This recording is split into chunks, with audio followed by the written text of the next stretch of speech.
lot of things you can garden right on a pond berm.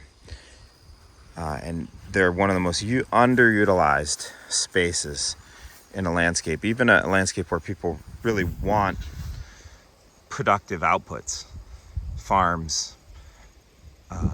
They're very underutilized. People often just figure, well, you just got to mow the whole thing.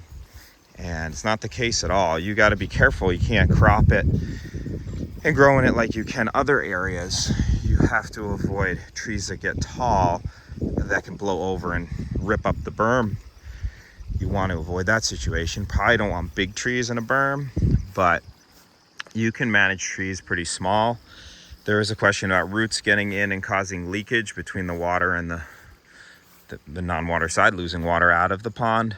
I've never seen that in consequential ways. I've seen many ponds that have been abandoned for decades, 50, 60 years in Vermont, that have huge trees. I mean, bigger trees than I would want on them, but they're not leaking in any significant way. I would want to pollard those trees, coppice them or pollard them for uses, but I wouldn't.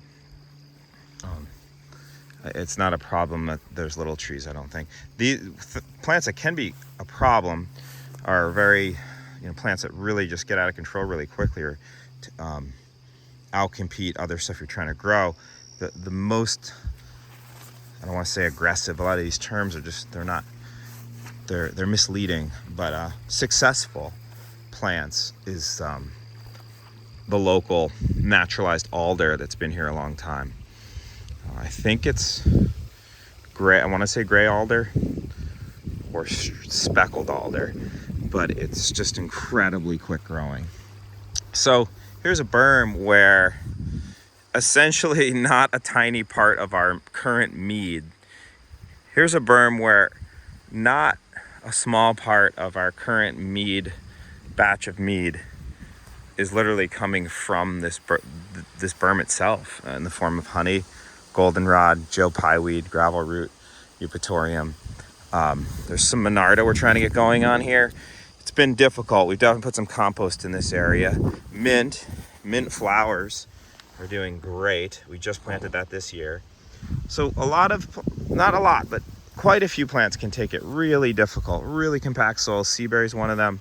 Coreopsis is one down here.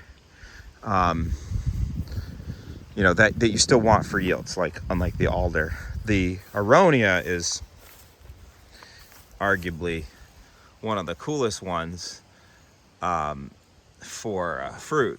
It's just a really tough customer, can take it in such tough conditions, all sorts of conditions, wet or dry. So that's what I'm harvesting right now, and make a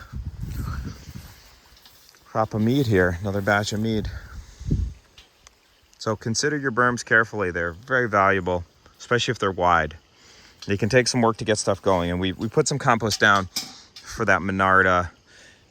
For the aronia, we've maybe mulched it once, and I think I put some urine down on it last couple of years just to get them going. You eat all the berries. That is so funny.